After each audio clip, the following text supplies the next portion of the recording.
Chers amis, je vous présente mes vœux depuis une librairie indépendante, c'est-à-dire un lieu de plaisir, un lieu d'épanouissement intellectuel, mais aussi un lieu de résistance.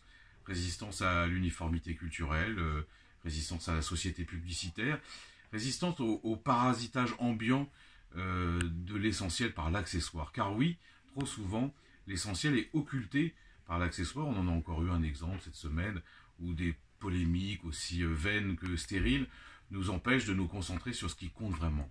Or, ce qui compte vraiment et ce qui a compté vraiment en 2018 et j'espère en 2019, c'est évidemment la résistance énergique, vigoureuse des Français à la fois aux réformes iniques du gouvernement Macron, mais aussi à un système qui est à bout de souffle, système économique, système institutionnel, et qu'aujourd'hui le peuple, dans sa majorité, conteste.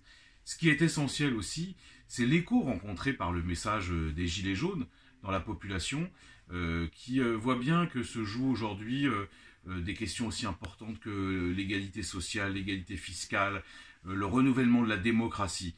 Bref, on est en face d'un mouvement très important, et je crois qu'en tant qu'hommes et femmes de gauche, il nous appartient à la fois, bien sûr, de l'analyser, mais surtout de donner un débouché politique à ce qui est en train de se passer dans le pays. Mais l'essentiel, c'est aussi le défi européen. Il va y avoir des élections au mois de mai. Ça sera l'occasion inespérée, bien sûr, de faire de ce scrutin un référendum anti-Macron, mais aussi de promouvoir une Europe différente, une Europe qui protège, une Europe qui défende, une Europe qui rompe avec des traités qui sont aujourd'hui largement contestables et contestés. L'essentiel, c'est enfin, partout dans le monde, des réponses nouvelles qui émergent, qui contestent un monde dans lequel l'argent est la mesure de toute chose, qui imagine la planification écologique demain, qui invente des modalités de production, de consommation différentes. Et c'est ça qui finalement donne de l'espoir et donne de l'enthousiasme.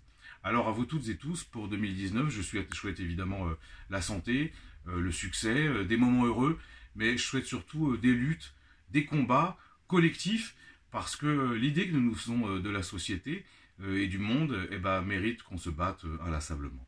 Très belle année à vous toutes et tous.